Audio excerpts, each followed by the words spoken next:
Ahora que sale Dilma Rousseff de la presidencia, bueno, temporalmente, 180 días en Brasil, ya nos diste los escenarios de lo que podría ser. Uno podría ser la renuncia. ¿Qué pasa con el vicepresidente? El vicepresidente estaba muy contento y El- parece que se quiere quedar ahí. Va sí, a tener la gloria de recibir la antorcha olímpica en agosto y sí. le está prometiendo ahora a Brasil que viene crecimiento económico. No sabemos cómo está el resto de todos los que son de gobierno, que forman gobierno, si son la mayoría de oposición, si están a favor del gobierno. No entendemos mucho cómo va a ser esta posición nueva. Sí, el vicepresidente está un poco embriagado por, digamos, por todo lo que esto Yo representa y por también lo haber estaría, te accedido lo al poder confieso. y tal, pero a él le vienen momentos muy difíciles. Él es un Sí, hombre que no tiene ninguna popularidad, él es un ok. hombre cuya popularidad está por debajo del 5% en la sociedad brasileña. Es un hombre que le va a tocar tomar medidas antipáticas, él le va a tomar medidas antipopulares, por decirlo de alguna manera. No sabemos cómo le va a responder al pueblo. Él va a tener que trabajar con un pueblo donde hay todavía mucha defensa hacia la figura de Dilma Rousseff. Y si Dilma Rousseff, el PT y Lula se empeñan en seguir sacando gente a la calle, pues él le va a tocar trabajar con una oposición muy ruda por parte de los simpatizantes de Dilma Ahora Rousseff. fíjate que cuando ganó Macri en Argentina, automáticamente subieron como 5 peldaños Sí, la calificación de riesgo de ese país, que pudo acceder nuevamente a los mercados financieros a sí. tasas bajas y pudieron eliminar el problema de los fondos buitres, levantaron más de 1.600 millones de dólares. ¿No crees que pueda hacer algo parecido? Ese es el mejor escenario que se le puede presentar en estos momentos a Michel Temer y a Brasil, ¿ok? Que él logre nuevamente restablecer la confianza en el mercado brasileño, que él logre abrir posibilidades de crédito y que él logre llamar a la inversión extranjera. Ese es el único escenario favorable que él pudiera tener, pero aún con ese escenario va a tener que tomar medidas antipáticas. Una de las medidas que probablemente vaya a tener que revisar van a ser muchas que tienen que ver con las políticas sociales, Sí. que fue la gran bandera y el gran éxito de Lula y que Dilma Rousseff supo mantener Pero han ido caducando. durante su primer gobierno. Han ido caducando precisamente por la situación económica. Con un déficit fiscal tan grande y con una deuda pública tan alta, Con pues la era caída de los difícil, commodities. y la caída de los commodities era difícil pues mantener ese ritmo de gasto o de inversión social, como lo quieras llamar, pues. Es una situación bastante complicada. Lo otro es que Michel Temer tampoco la tiene fácil en el Congreso. Ok, No olvides que Michel Temer también tiene una solicitud de un juicio político, claro, y ¿ok? lo pueden también, Y eso se lo pudieran activar en cualquier pero por momento. Odebrecht, no por el mismo Lavallato. No, él está implicado en la misma causa de Dilma por supuestamente complicidad Ok. con la presidenta en el maquillaje que le hicieron al presupuesto en el año 2014. Entonces, Mm. si él rompe de alguna manera las expectativas o las relaciones que tiene dentro del Congreso en estos momentos, pudiera de pronto correr la misma suerte. Y entonces entrarían en Es unas una elecciones situación difícil. generales. No, si pasara algo con el vicepresidente, bien sea dentro de estos 180 días o si transcurrido los 180 días se llega a la decisión en el Senado actuando como un tribunal de que Dilma Rousseff es culpable y hay que separarla definitivamente del cargo, hay que destituirla de manera definitiva y el vicepresidente no puede ejercer las funciones, entraría el presidente de la Cámara de Diputados. Ok. Si el presidente de la Cámara de Diputados, que también hay una figura allí un tanto extraña, porque el presidente de la Cámara de Diputados fue destituido, se nombró un presidente interino y tal, por alguna circunstancia tampoco puede asumir, entraría el presidente de la Cámara del Senado. Bien enredado. Si el presidente de la Cámara del Senado tampoco pudiera, porque también ese sí está implicado en asuntos de corrupción con Petrobras y con Odebrecht, entonces entraría el presidente del Supremo Tribunal Federal del Brasil, que es el único en toda esa cadena que no tiene ningún tipo de demanda pendiente. Ahora, fíjate lo que dice la gente, que Dilma no contó con la fortaleza de las instituciones y la separación de poderes que existe en ese país. ¿Cómo nos Así, podemos ver nosotros en ese espejo? Dilma no contó ni con la fortaleza de las instituciones brasileñas, ni con la vulnerabilidad que significa llegar al poder con una alianza de partidos. ¿Ok?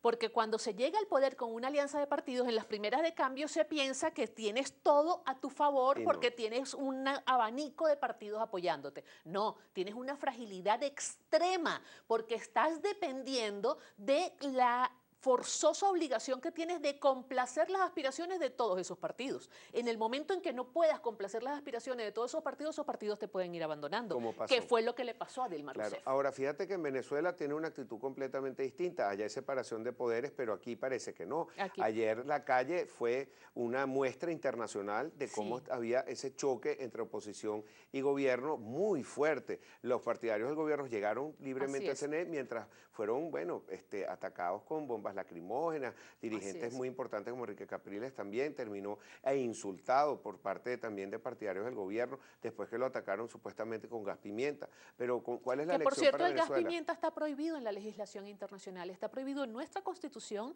la utilización de sustancias como el gas pimienta y está prohibido en la legislación internacional. Eso es un delito y probablemente por esos delitos haya que rendir cuentas en algún momento. Bueno, hay que primero ver si era gas pimienta o no hay para que decir ver que si supuestamente era, exactamente, era. Para no hay que ver si realmente era, pero en caso de que hubiese sido, eso está prohibido. Las mismas bombas lacrimógenas están prohibidas en manifestaciones públicas, ¿ok? O sea, eso es un tema al que hay que ponerle mucho cuidado y el gobierno debe estar pendiente de eso porque ahora, como nunca antes, la comunidad internacional tiene los ojos puestos sobre Venezuela. ¿Cuál fue la lectura de lo que pasó ayer? El CNE por fin admitió digitalizar las firmas, no sé si eso dieron una fecha o no, cómo afecta esto del proceso. Yo escuché una fecha que nos colocaba ya prácticamente a finales del mes de mayo, pero no sé con precisión de qué se trataba el asunto.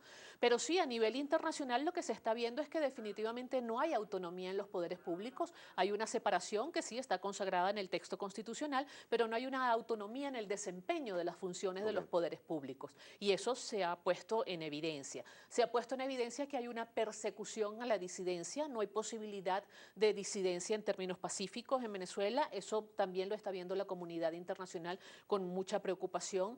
Hay preocupación inclusive por la desigualdad ciudadana, mientras unos ciudadanos pueden llegar a feliz término en su marcha, pues otros ciudadanos son enfrentados con la fuerza pública y no pueden llegar a su destino independientemente del tema del permiso, el no permiso, o sea, toda esta serie, digamos, de elementos que salieron a colación. Hay un momento muy difícil para el Estado venezolano a nivel internacional. Fíjate que esto que estoy diciendo yo no lo estoy inventando. Ayer mismo hubo declaraciones del vicepresidente de los Estados Unidos, Joe Biden, diciendo precisamente que está preocupado por la violación de los derechos humanos en Venezuela. Claro. ¿Okay? El tema de los derechos humanos no tiene solamente que ver con los presos políticos o los políticos presos, como los quieran llamar en Venezuela, tiene que ver también con el trato a la disidencia y con cosas como las que pasaron ayer durante la marcha. Giovanna, quedamos pendientes con el tema de no solamente cómo repercute la situación de Brasil, Dilma Rousseff en Venezuela, también los hechos que vimos ayer sobre que impidieron que la oposición llegara hasta el CNE, una marcha pacífica, democrática,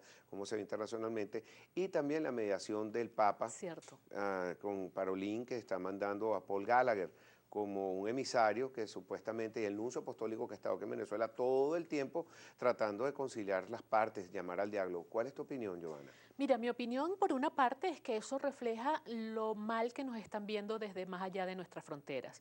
Evidentemente, inclusive en el Vaticano están viendo que tenemos una grave situación de crisis política, que tenemos una ruptura completamente en el diálogo entre los diversos sectores que hacen vida en la sociedad venezolana y digamos, ahí la razón por la cual el Papa Francisco considera que es necesario una suerte de mediación, una suerte de buenos oficios. No sabemos exactamente de qué se trata, no sabemos cuál es el contenido de la misiva, no sabemos cuál es el mensaje que trae el enviado por el Vaticano, pero el simple hecho de que haya un enviado quiere decir que hay preocupación en el Vaticano por lo que está pasando en Venezuela.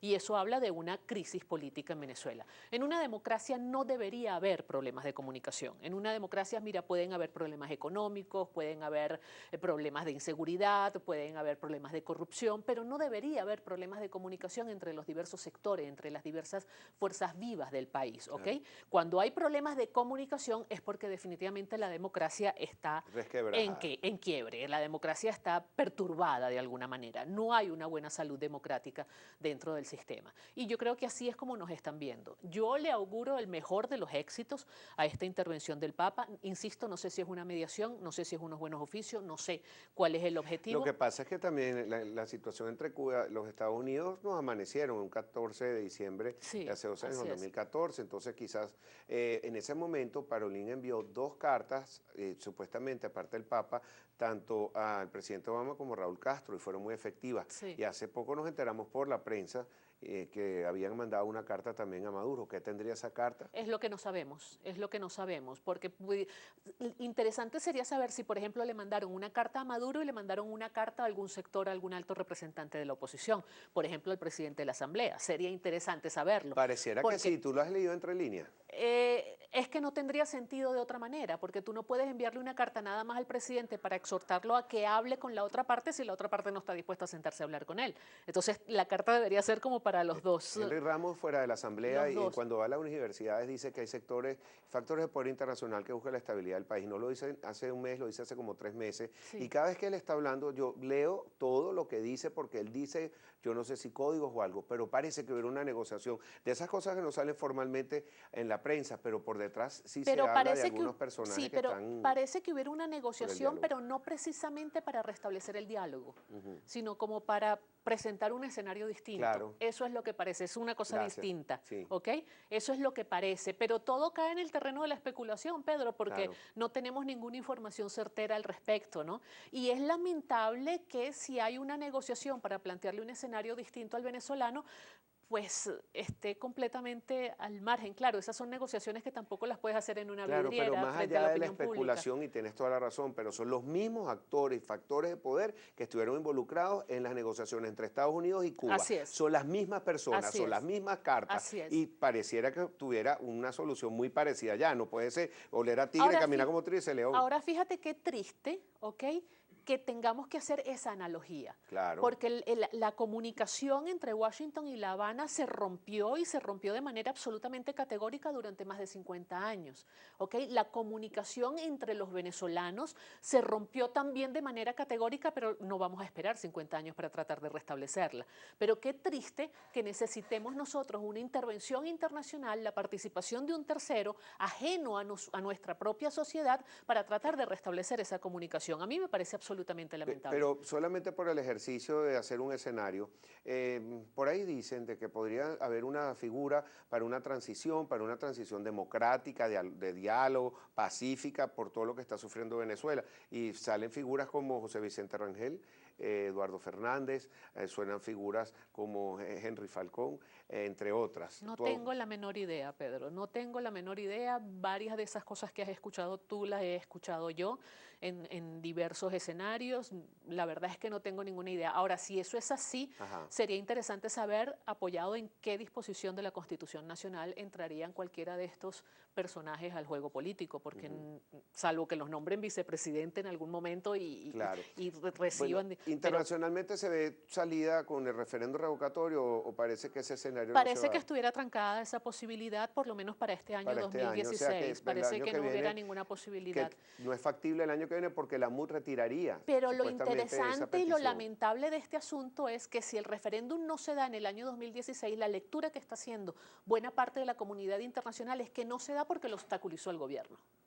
¿Ok? Y esa es una lectura que perjudica aún más el posicionamiento de Venezuela en el contexto internacional. Rápidamente, Giovanna. Bueno, sale Dilma Rousseff, hay un cambio en Brasil y puede haber un cambio en todo lo que maneja Mercosur, los organismos internacionales, todo lo que es la OEA. No hemos hablado de la Carta Interamericana, nos queda muy poco tiempo. ¿Cuál es esa?